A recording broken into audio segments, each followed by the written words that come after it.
कभी कभी घर के अंदर चल रहा छोटा सा झगड़ा इतना खौफनाक रूप ले लेता है कि पूरी बस्ती सन्न रह जाती है। राजस्थान के जयपुर जिले के दूदू इलाके से सामने आई एक ऐसी ही दिल दहला देने वाली घटना, जहां एक पिता ही अपनी पत्नी और मासूम बेटी का कातिल बन गया। और वजह सिर्फ इतनी सी थी कि बार बार उसको ताने मिल रहे थे और घरेलू कलह बढ़ रहा था। आपको बता दें कि ये घटना दूदू क्षेत्र के बिचून गांव की है, जहां 12 मार्च की सुबह करीब 4:30 बजे एक ही परिवार में 2 हत्याओं ने पूरे इलाके को हिलाकर रख दिया था। पुलिस के मुताबिक आरोपी सुरजीत सिंह एक पत्तल धोने की फैक्ट्री में काम करता था और हर महीने करीब वो 10,000 रुपए कमाता था। परिवार की आर्थिक तंगी और इसी को लेकर पति पत्नी के बीच अक्सर विवाद होता था।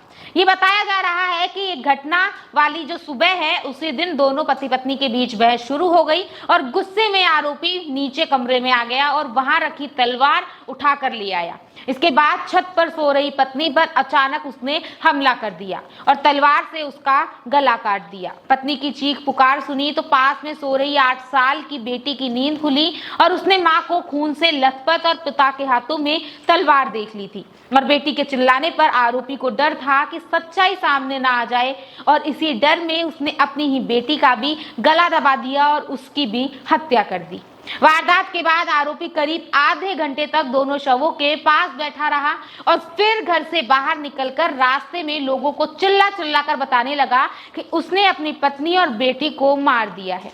इसके बाद वो करीब 3 किलोमीटर पैदल चलकर मोखमपुरा थाने में पहुंचा और खुद ही पुलिस के सामने सरेंडर करते हुए उसने कहा कि मुझसे बहुत बड़ी गलती हो गई है, मैंने अपनी पत्नी और अपनी बेटी की हत्या कर दी है और मैं वो हत्या करके यहाँ आपके पास आया हूँ।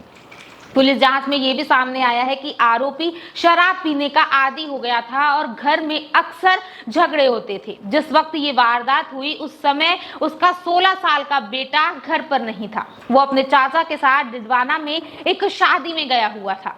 आरोपी ने खुद ही पुलिस को बताया कि अगर बेटा घर पर होता तो शायद ये जो पूरी घटना है, ये जो पूरी वारदात है वो नहीं होती, क्योंकि वो हमेशा झगड़ों के बीच आकर उन्हें समझाने की कोशिश करता था। और अब इस दोहरे हत्याकांड के बाद पूरे गांव में सन्नाटा पसरा हुआ है और हर कोई यही सवाल पूछ रहा है कि क्या कुछ ताने और गुस्से का एक पल इतना भारी पड़ सकता है कि इंसान अपने ही परिवार को खत्म कर दे। फिलहाल आरोपी को पुलिस ने हिरासत में ले लिया है और हिरासत में लेकर पुलिस उससे आगे की कार्रवाई पुलिस ने शुरू कर दी है। लेकिन इस घटना ने एक बार फिर ये सोचने पर मजबूर कर दिया है कि गुस्से के कुछ पल कभी कभी पूरी जिंदगी उजाड़ देते हैं। तो फिलहाल के लिए इतना ही और ऐसी ही अपडेट्स के लिए बने रहिए आपके अपने चैनल द खटक के साथ। धन्यवाद।